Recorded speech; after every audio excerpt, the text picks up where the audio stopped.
Haleluya. Saya bersyukur kepada Allah untuk puji-pujian, eee, pelayanan, praise dan atas puji-pujian yang diberikan kepada Allah, semoga kami juga bisa melakukannya untuk dalam hidup kita dan kita bisa memberikan puji-pujian dan kemuliaan bagi Allah. Bacaan khotbah hari berjudul, "Bagaimana Transfigurasi Terjadi?" Apakah saya mendapatkan perhatian Anda? Bagaimana transfigurasi terjadi? Ini adalah pesan yang diberikan oleh pendeta pendiri kita di tahun 1980, tanggal 2 Oktober. Transfigurasi, apakah kamu menginginkannya? Apa artinya buat kamu? Apa artinya buat kamu? Hidup kekal? Apakah itu? Apakah itu artinya hidup kekal? Apakah kamu ingin terus hidup secara kekal selama-lamanya? Enggak, ya? Saya mendapatkan iya dan tidak di sini. Coba saya tanya sekali lagi. Saya ingin satu jawaban. Apakah kamu ingin terus hidup? Itu tergantung. Kamu ingin terus hidup seperti ini untuk selama-lamanya? Enggak. Jadi, transfigurasi dan hidup yang kekal adalah sesuatu yang lebih dari sekedar tidak mati. Mari kita lihat 1 Korintus pasal 15. 1 Korintus pasal 15 ayat 50 dan seterusnya. Saya bacakan. 1 Korintus pasal 15 ayat 50. Saudara-saudara, inilah yang hendak kukatakan kepadamu, yaitu bahwa daging dan darah tidak mendapat bagian dalam kerajaan Allah, dan bahwa yang binasa tidak mendapat bagian dari apa yang tidak binasa. Sesungguhnya aku menyatakan kepadamu suatu rahasia. Ini rahasia ya. Saya akan kasih tahu rahasia kepada kamu. Kita tidak akan mati semua, tetapi kita semua akan diubah. Dalam sekejap mata, pada waktu bunyi nafiri yang terakhir, sebab nafiri akan berbunyi dan orang-orang mati akan dibangkitkan dalam keadaan yang tidak dapat binasa dan kita semua akan diubah. Kata diubah di sini adalah transfigurasi. Dan karena bacaan ini pada suara sangkakala terakhir, dalam sekejap mata kita akan diubah. Jadi kita menunggu perubahan itu. Dan perubahan itu kita bisa bayangkan berapa banyak hal. Perubahan dari sakit sampai sehat, dari miskin menjadi lebih baik, dari yang tidak binasa, yang binasa menjadi tidak binasa, dari kegelapan, depresi menjadi kebahagiaan dan terang, dan seterusnya. Dari kehidupan yang terbatas menjadi hidup yang kekal. Kita ingin perubahan. Tapi secara ironis, kita tidak ingin berubah. Saat saya menyadari, saya tidak tua banget, tapi saat saya bertambah tua, saya semakin takut atas perubahan. Saya tidak suka hal-hal baru. Saya ingin makan makanan yang dulu yang saya makan, mengikuti cara hidup yang sama, tapi kita harus berubah. Jadi kita ingin berubah, tapi kita tidak ingin berubah. Jadi bagaimana itu? Saya setelah minta beberapa kali selama 11 tahun supaya baris pertama ini selalu diisi, tapi ini selalu kosong. Jadi karena kita tidak ingin berubah. Kita sekarang bahkan sudah kehabisan baris terakhir. Saya sudah katakan sebelumnya, gereja mungkin akan miring ya karena terlalu berat di bagian belakang. 10 tahun belum berubah. Kita tidak ingin berubah. Tapi kita terus berkata kita ingin berubah. Bagaimana ini bisa terjadi? Orang-orang yang berubah, kita ingin bebaskan dari dosa, kita ingin dilepaskan dari ikatan kematian, belenggu kematian, dan segala kelemahannya. Tapi pertanyaannya adalah bagaimana hal ini bisa terjadi? Bagaimana transfigurasi ini bisa terjadi jika kita tidak bisa berubah hari ini? Dalam bacaan hari ini dikatakan hal-hal yang tersembunyi ialah bagi Tuhan Allah kita, tetapi hal-hal yang dinyatakan ialah bagi kita dan bagi anak-anak kita. Jadi perubahan akan terjadi ketika hal ini terjadi. Ketika kita menyadari rahasia dari Allah, saat rahasia Allah ditunjukkan.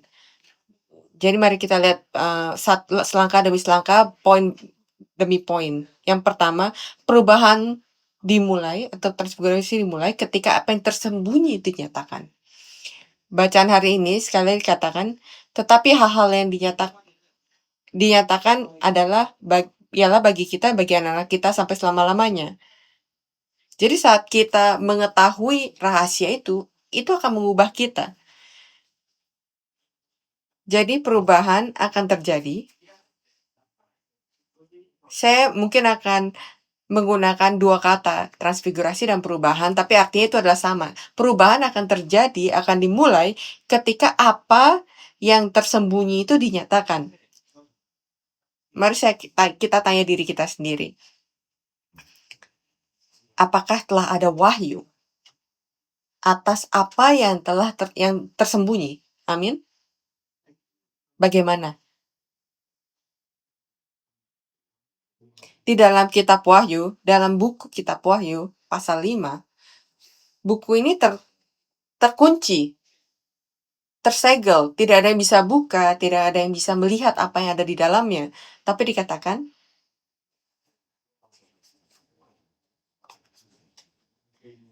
mereka yang datang dari suku Yehuda, akar dari Daud, itu tuh menunjuk pada Yesus Kristus yang akan membuka bagi kita. Apakah ia telah datang kepadamu? Apakah ia telah membukanya untuk kamu? Apakah perubahan ini telah terjadi? Apakah perubahan ini telah terjadi? Jadi, apa yang tersembunyi terbuka, perubahan ini, transfigurasi ini dimulai.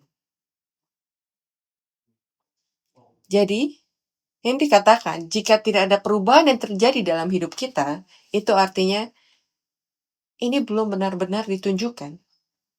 Atau mungkin ini telah ditunjukkan, tapi belum menjadi milik kita. Ini telah melewati kita begitu saja. Kapan transfigurasi dimulai? Ini dimulai ketika kamu mendengar firman yang Allah telah tunjukkan. Dan pada saat kita menerima firman itu, bahwa Yesus yang Yesus telah datang dan berikan pada kita. Yesus berkata, pada saat kau datang menerima Roh Kudus, maka firman itu akan terbuka, ditunjukkan bagimu. Jadi mari kita berdoa untuk pekerjaan dari Roh Kudus. Kita tahu kalau Yesus telah datang, kita tahu firman telah dibuka. Kita tahu firman ini sedang diproklamasikan ke ujung dunia ini, tapi apakah ini telah menjadi milik kita? Dan ini pertanyaannya adalah, apakah kita telah menerima Roh Kudus yang telah menjelaskan firman itu bagi kita? Dan alasan begitu banyak orang mendengar firman dan tidak berubah adalah karena mereka mendengar firman hanya sebagai informasi, tapi mereka tidak menerimanya sebagai wahyu. Mereka mendengarkan firman sebagai pengetahuan, tapi mereka tidak melanjutkannya sampai percaya kalau ini adalah firman Allah yang hidup yang datang dari Allah sendiri. Ini sampai ke telinga mereka, tapi tidak masuk ke dalam hati dan roh mereka. Mereka mengerti dengan pengetahuan kepala dan pikiran mereka, tapi mereka tidak menerimanya dalam hidup mereka. Jadi mari kita cek dalam diri kita sendiri, apakah firman Allah telah menggapai telinga kita? Dan apakah itu telah masuk ke dalam hidup kita? Atau ini hanya ada di sana, di kepala kita saja? Apakah kita hanya menjadi pintar? Dan kita mendengar firman ini berkali-kali sebelumnya. Tidak peduli apakah ini telah masuk ke dalam hidup kita. Itu adalah pertanyaannya. Bagian yang kedua. Transfigurasi datang bukan hanya dengan berpegang pada yang lama, tapi dengan mengetahui waktu Allah. Jadi kita harus bertanya, Apa itu waktu Allah? Waktu apa itu? Kita ingin tahu, kita ingin cari tahu kapan khotbah ini selesai. Dan ketika saya melewati jam 12, kamu pikir, kenapa khotbahnya lama sekali ya? Tapi bagaimana dengan waktu Allah di dalam hidup kamu? Tentu saja seperti yang didoakan oleh penetua hari ini, kita mencari tanda-tanda akhir zaman. Kamu buka berita, kamu lihat tanda, kamu mendengarkan berita tanda akhir zaman. Tapi bagaimana dengan waktu Allah dalam hidup kamu? Waktu apa itu? Jam berapa itu? Kamu tahu bagaimana kamu tahu jam berapa itu sekarang?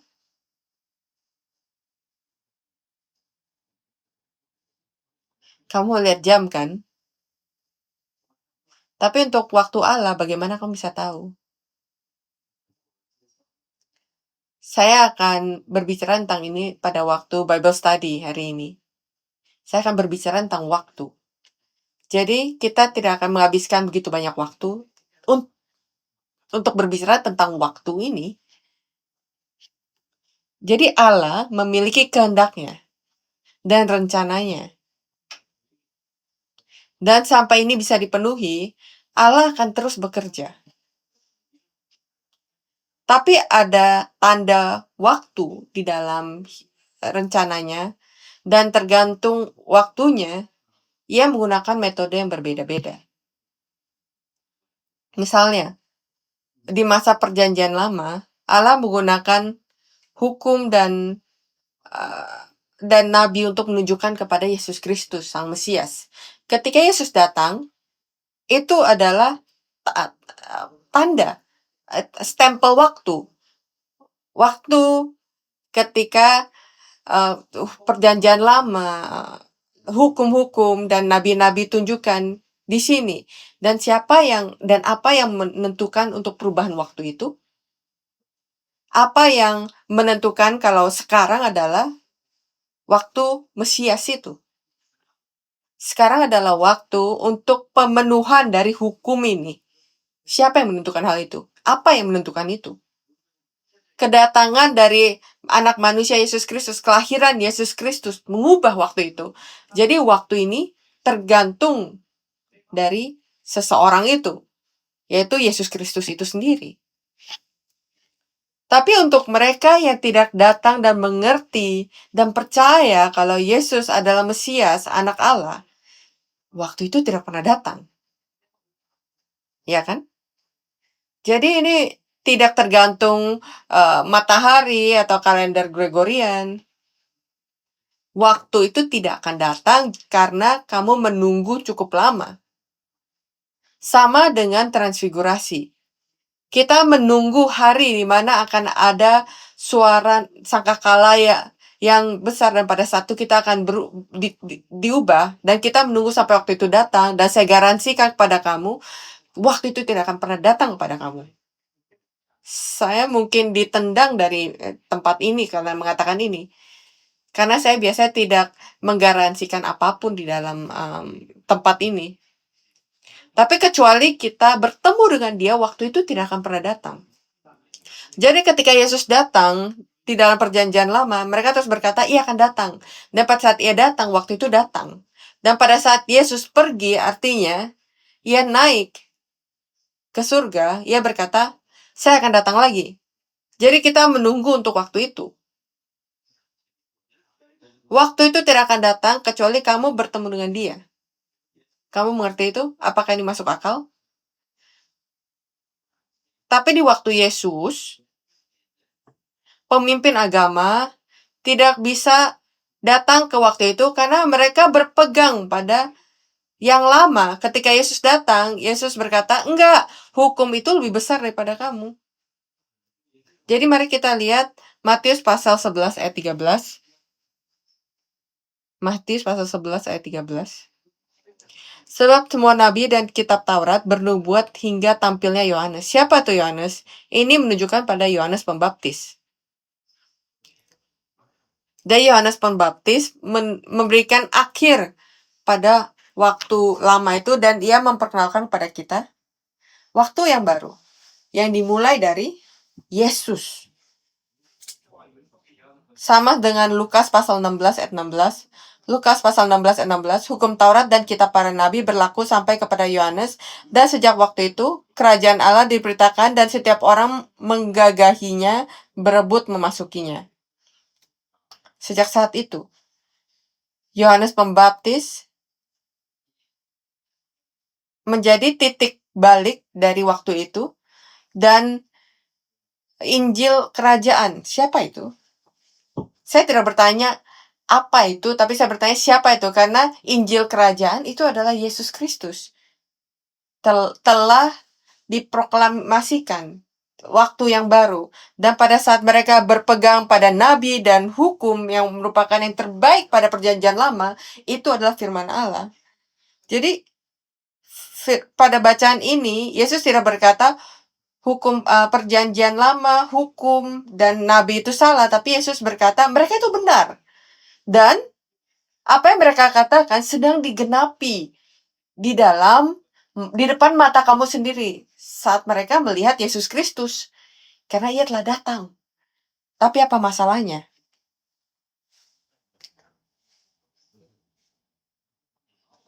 Orang-orang melihat realitas dari waktu yang datang pada mereka, tapi mereka tidak menerimanya.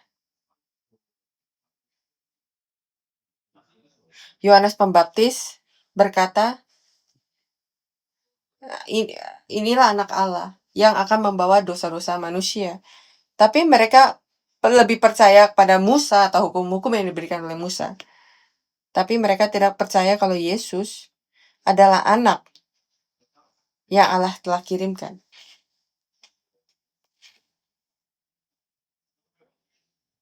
Wahyu, Yesus adalah wahyu.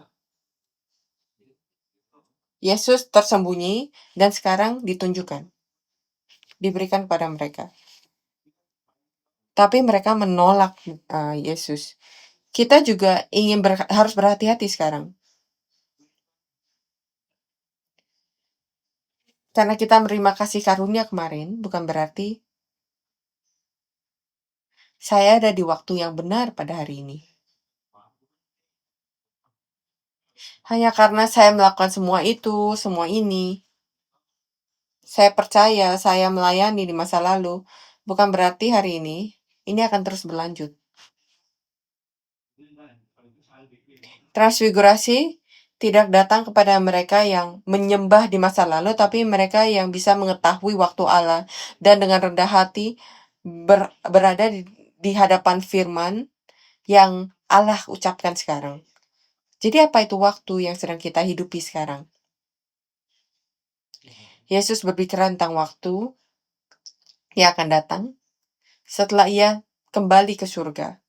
Apakah waktu itu telah datang? Ia bilang, akan ada waktu ketika kamu akan mengerti segala sesuatu yang saya ingin ucapkan pada kamu. Apakah waktu itu telah datang? Ia berkata, itu adalah ketika kamu menerima Roh Kudus.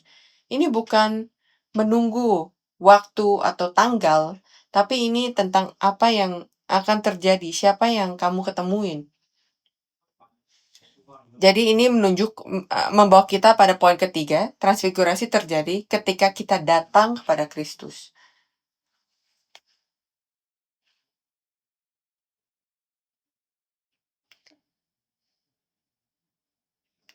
Yesus berbicara tentang waktu yang akan datang, dan ia menunjuk hal itu kepada waktu kemuliaan Bapa. Kita harus datang kepada waktu itu supaya ubah terakhir itu bisa terjadi, dan waktu itu bisa datang pada kita ketika kita datang pada Yesus Kristus. Mari kita lihat apa yang Yesus katakan di Yohanes pasal 6. Yohanes pasal 6 ayat 32. Maka kata Yesus kepadamu, aku berkata kepadamu, sesungguhnya bukan Musa yang memberikan kamu roti dari surga, melainkan Bapa-Ku yang memberikan kamu roti yang benar dari surga.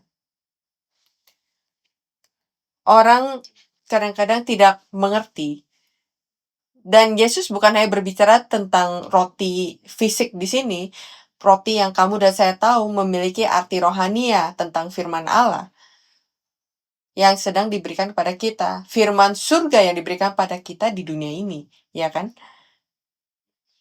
Jadi mereka percaya kalau firman ini diberikan kepada Musa, tapi Yesus berkata, enggak, firman itu diberikan dari Bapa dan sekarang melalui saya. Jadi siapa yang akan kamu terima untuk yang akan kamu pilih untuk terima? Apakah kamu akan terus mengambil dari Musa atau kamu ingin mencari tahu siapa, dari mana ini datang, dan siapa roti ini? Ayat 35, Yohanes pasal 6 ayat 35, kata Yesus kepada mereka, akulah roti hidup.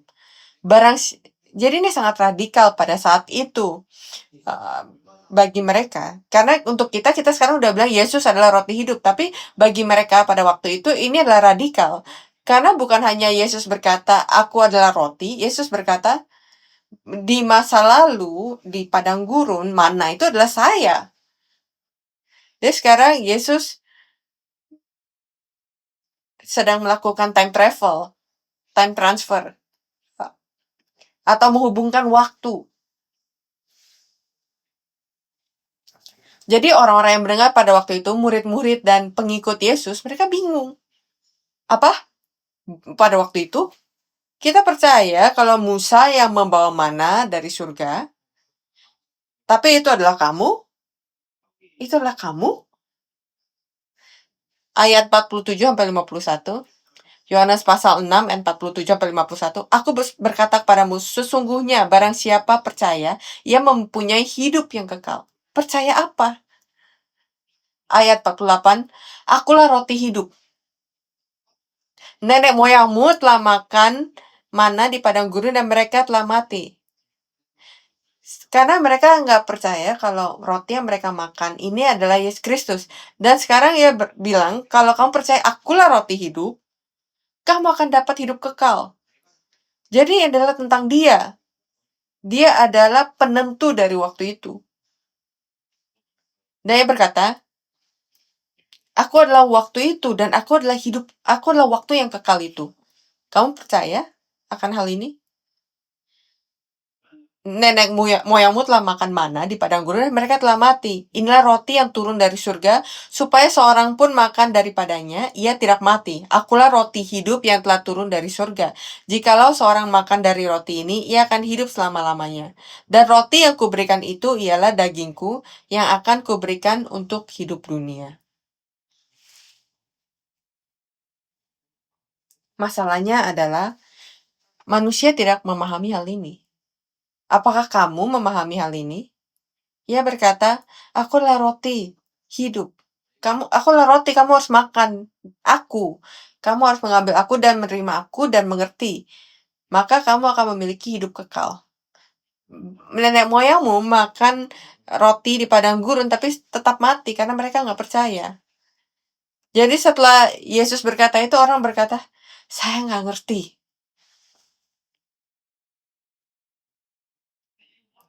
Mereka menginginkan roti, tapi mereka tidak mau menerima Yesus itu sendiri sebagai roti itu.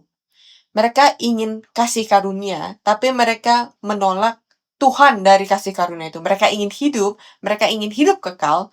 Setiap orang ingin hidup kekal, tapi mereka menolak Kristus, Tuhan, yang merupakan sumber dari hidup itu sendiri. Oleh karena itu, ayat 60, Yohanes pasal 6 ayat 60, sesudah mendengar semuanya itu, banyak dari murid-murid Yesus yang berkata, perkataan ini keras, siapakah yang sanggup mendengarnya?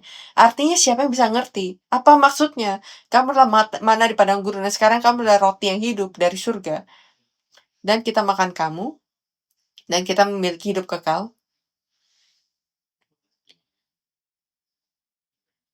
Jadi Yesus hanya membuat mereka terkejut dan dari pengertian itu mereka bingung. Jadi bagaimana kamu dan saya sekarang? Kita ingin hidup kekal, tapi Yesus berkata, Kamu harus mengubah pengertian kamu sedikit dan pengertian kalau aku adalah hidup kekal, aku adalah roti yang hidup, aku ada di sana di perjanjian lama dan aku ada di sini sekarang. Dan kamu harus mengerti akan hal itu. Mereka berkata, oh wow, membingungkan, udahlah lupakan saja. Jadi ayat 66, mulai dari waktu itu, banyak murid-muridnya mengundurkan diri dan tidak lagi mengikuti dia. Dan itu adalah ketika Petrus mengaku, dan Petrus merujuk tentang apa yang Yesus ingin katakan. Ia berkata, Yesus berkata kepada muridnya, 12 muridnya, apakah kamu akan pergi juga seperti orang-orang itu? Dan Petrus berkata, Tuhan, kepada siapakah kami akan pergi? Engkau mempunyai perkataan hidup yang firman hidup kekal.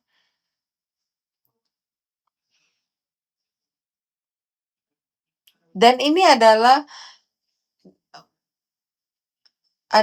pengakuan dari Petrus. Transfigurasi tidak datang dari sistem agama.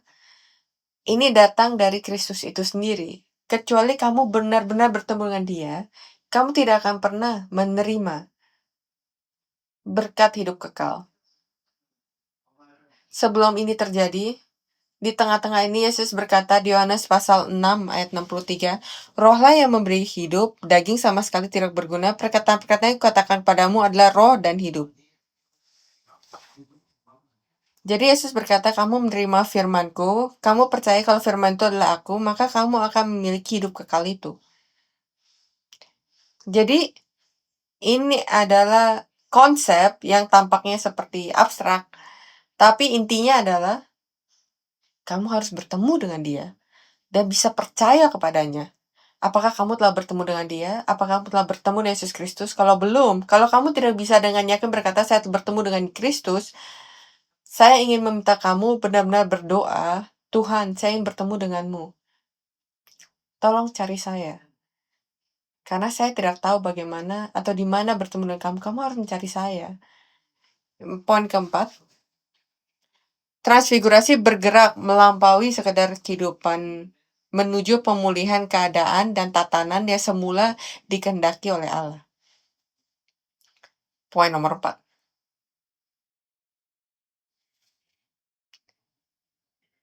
Transfigurasi bergerak melampaui sekedar kehidupan menuju pemulihan keadaan dan tatanan yang semula dikehendaki oleh Allah. Susah untuk dimengerti ya. Mari saya terjemahkan untuk kamu. Transfigurasi terjadi ketika perubahan terjadi dalam hidup kamu.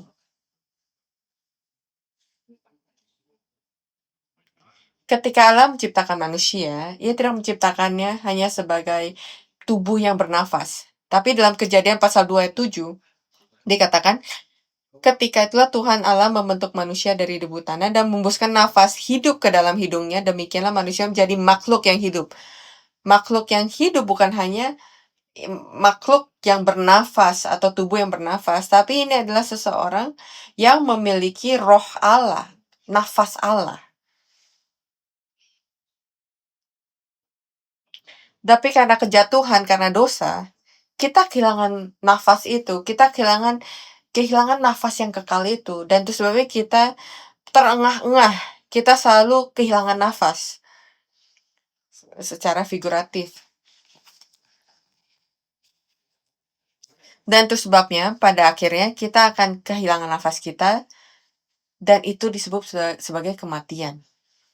Dan oleh karena itu Yesus datang. Yesus datang untuk mengembalikan kita dan mengembalikan kembali nafas itu, dan ia sebut itu sebagai Roh Kudus. Yohanes pasal 20 ayat 22, ia mengembusi mereka dan berkata, terimalah Roh Kudus. Dan ini setelah kebangkitannya.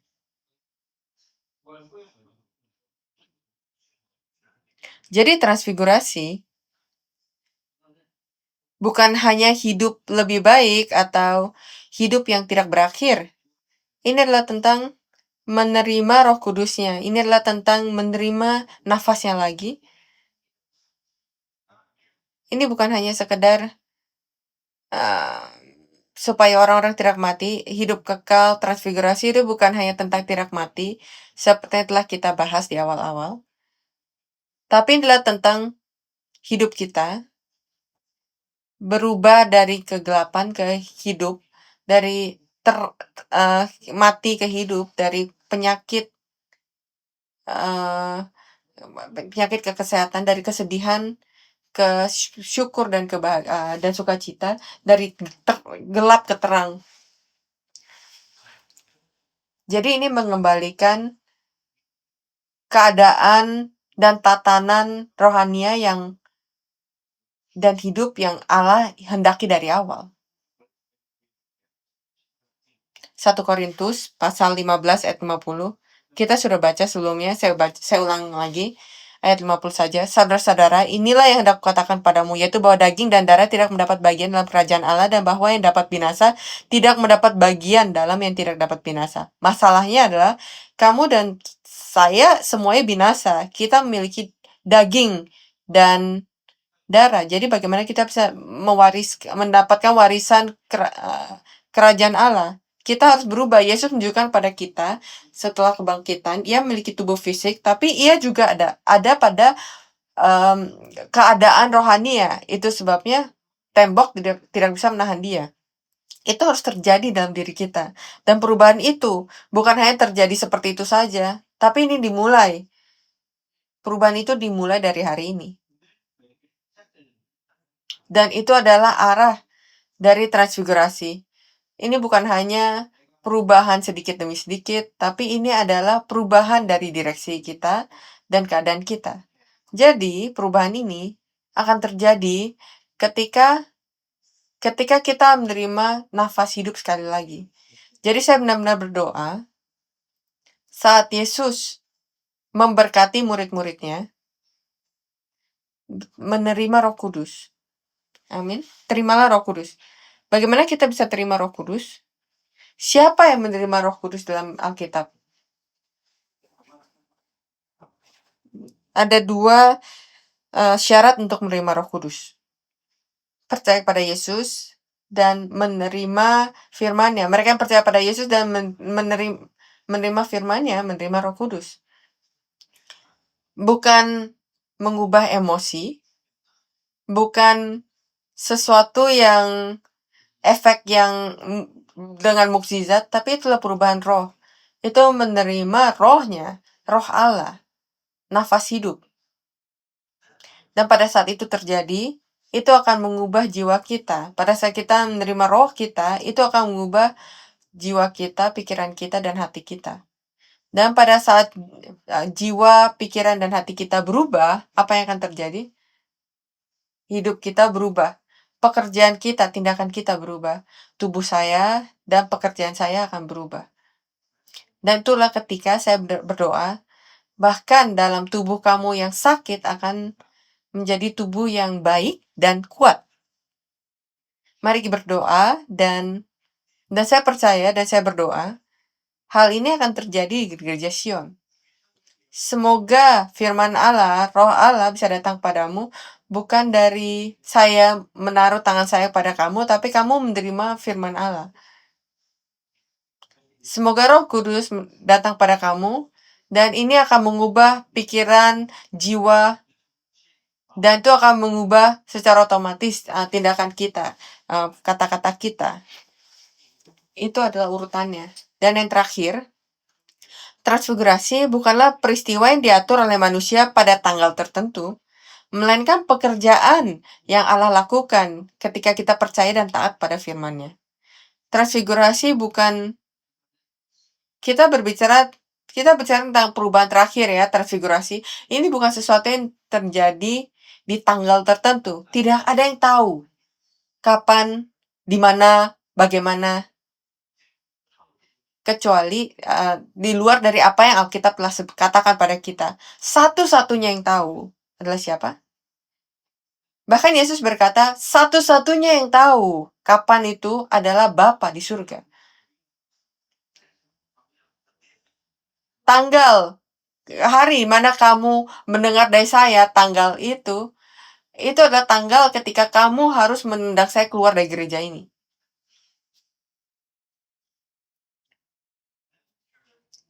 Dan dalam bacaan hari ini, Ulangan pasal 29 ayat 29, pada akhirnya berkata, coba kita baca sekali lagi. Ya, Ulangan pasal 29 ayat 29. Hal yang tersembunyi ialah bagi Tuhan Allah kita, tetapi hal-hal yang dinyatakan ialah bagi kita dan bagi anak-anak kita sampai selama-lamanya. Jadi apakah ini telah terjadi? Hal-hal yang tersembunyi ialah bagi Tuhan, tapi ia berkata, mari datang, saya ceritakan rahasia ini pada kamu. Saya bagi pada kamu harta berharga saya. Apakah ini telah diberikan kepada kamu? Dan dikatakan, ini adalah tujuannya. Supaya kita, ini tujuannya kenapa Allah memberikan firman tersembunyi ini. Supaya kita bisa melakukan segala perkataan hukum Taurat ini. Dan ini adalah penggenapannya. Ia memberikan kita firman yang bisa supaya kita bisa melakukan segala perkataan hukum Taurat ini. Jadi mengerti untuk melakukannya. Kamu mengerti ini? Ini ada yang dikatakan oleh pendeta diri kita. Mengerti supaya kita melakukannya. Bagaimana dengan kamu? Sering sekali kita mengerti dan kita bilang, oh ya, udah gitu aja. Ada dalam kepala kita, saya tahu. Sebelum pendeta berkata ayat ini atau bacaan ini, kamu bilang, oh ya, saya tahu. Tapi ia berkata, mengerti adalah untuk melakukannya, dan wahyu itu adalah untuk ketaatan. Kalau firman ini diberikan kepada saya, ditunjukkan kepada saya, artinya saya harus melakukannya. Sama seperti ketika Allah menunjukkan rencananya, rahasia tersembunyi kepada Nuh. Dia bilang, saya akan menghancurkan dunia ini dengan air bah. Dan dia bilang, Nuh, saya ingin kamu melakukan ini. Dan begitu saja, Nuh mengubah hidupnya. Apakah ada yang tahu pekerjaan Nuh sebelum Allah datang pada dia? Pekerjaan Nuh sebelumnya apa? Apakah ia pembuat bahtera atau kapal? Apakah ia pembuat kapal? Hati-hati ya. Kenapa kamu tertawa? Apa yang ia lakukan sebelumnya? Kita nggak tahu. Tapi tidak peduli, ia berubah. Kita tidak tahu karena ia menyerahkannya. Sama seperti yang dikatakan Rasul Paulus, saya rasa itu sampah. Dan ia mengubah hidup dia untuk membangun bahtera ini. Allah tidak menyuruh dia, bilang pada dia, saya beri kamu berapa tahun, atau saya akan menghukum dunia ini dengan air bah dalam tahun ini, bulan ini, tanggal ini. Allah berkata, Nuh bangun bahtera. Dan Nuh membangunnya sesuai dengan apa yang Allah telah katakan. Dan itu adalah ketika Allah berkata, Nuh, saya melihat kamu sebagai orang benar. Dan saya akan memberikan bahtera ini sekarang. Dan melalui ketaatan Nuh, dan ketaatan ini disebabkan oleh iman. Karena Nuh percaya, makanya ia bisa taat. Dan ketaatan ini membuat perubahan yang sebenarnya dalam perbuatan dia. Dalam kehidupan dia. Apakah ini terjadi dalam kita? Transfigurasi kan terjadi melalui orang-orang yang seperti ini. Itu sebabnya 2 Petrus berkata, Nuh menghakimi dunia ini melalui ketaatan. Bukan berarti Nuh menghakimi dunia ini. Itu Allah yang menghakimi dunia ini. Tapi ketaatan Nuh membuat hal ini bisa terjadi. Ia menjadi penanda waktu. Ia menjadi penanda waktu antara untuk penghakiman itu. Jadi, pekerjaan Allah, transfigurasi, tidak di schedule berdasarkan pekerjaan manusia. Ini adalah kehendak Allah. Tapi ia melakukannya melalui ketaatan dari mereka yang benar-benar percaya. Siapa yang ingin menjadi orang seperti ini di akhir zaman? Apakah kamu menunggu waktu transfigurasi ini? Apakah kamu menunggunya? Atau kamu takut? kita menunggu.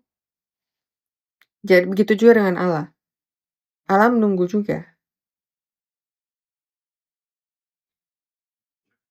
Jadi transfigurasi bukan produk dari kesenangan manusia, tapi ini sesuatu yang terjadi ketika kedaulatan Allah, kekuatan firman-Nya, dan ketaatan atas iman bertemu bersama-sama. Kedaulatan Allah itu adalah milik Dia, itu adalah siapa Dia. Dan seperti bacaan kita hari ini, apa yang menjadi miliknya, Ia berikan pada kita, Ia tunjukkan wahyu itu, dan itu adalah kekuatan dari firman-Nya. Dan Ia meminta kamu dan saya, kamu dan kita, untuk memberikan elemen terakhir ini. Tentu saja, bahkan ini juga diberikan oleh Allah kepada kita. Tapi ketaatan iman ini, Ia memberikan kita pekerjaan, Ia memberikan kita bagian. Dan ketika ini bertemu kembali, transfigurasi terjadi. Saya ingin benar-benar berkata, pekerjaan transfigurasi telah terjadi di gereja ini. Firman sedang diproklamasikan. Melalui Yesus Kristus dan Roh Kudus, firman ini sedang dibuka. Ini ditunjukkan. Allah mencari mereka yang akan berkata amin pada firman itu dan mulai membangun bahtera itu. Ada orang-orang yang mencari bahtera itu salah. Kamu harus bangun bahtera itu. Dan saya percaya kalau gereja Sion sedang membangun bahtera itu. Kesimpulan, saya punya 2 menit sebelum jam 12. Bagaimana perubahan transfigurasi terjadi? Transfigurasi dimulai terjadi ketika kamu bertemu dengan firman dan firman yang kamu terima menjadi sekarang. Kamu menerima firman, bertemu Allah, dan firman itu menjadi sekarang. Suatu hari saya akan berubah, menyerahkan kebiasaan lama kita, dan itu adalah ketika transfigurasi terjadi. Dan mari kita bertanya pada Allah, mari semoga transfigurasi ini, perubahan ini mulai terjadi dalam hidup saya, mulai dari sekarang. Amin. Mari kita berdoa.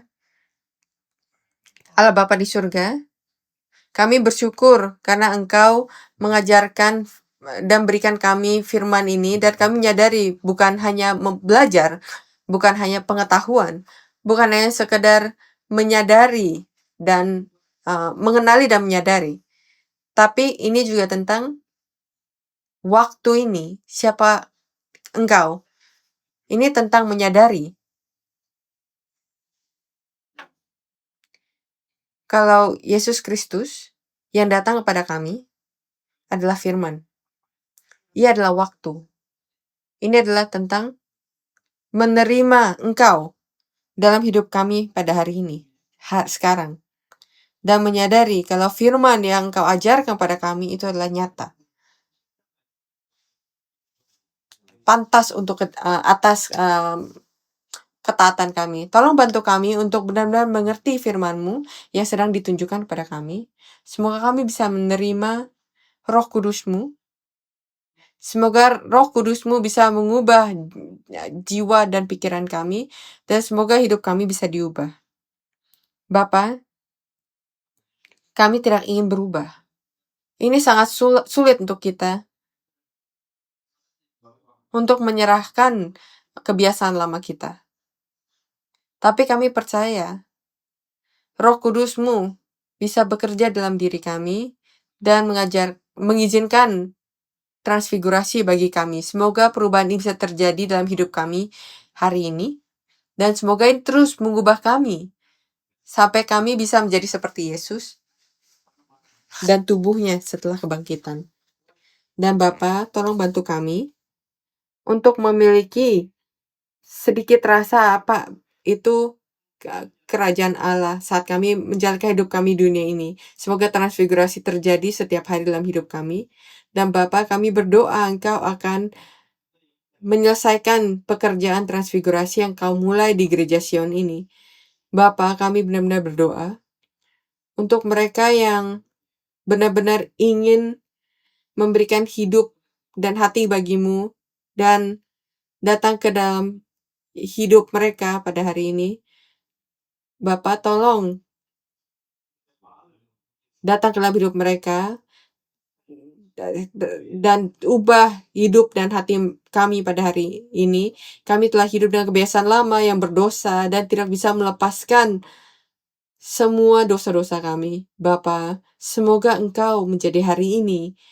Izinkan transfigurasi bagi kami. Kami bersyukur atas kasih karunia-Mu. Dalam nama Yesus kami berdoa dengan penuh rasa syukur. Amin. Mari kita bersyukur pada Allah.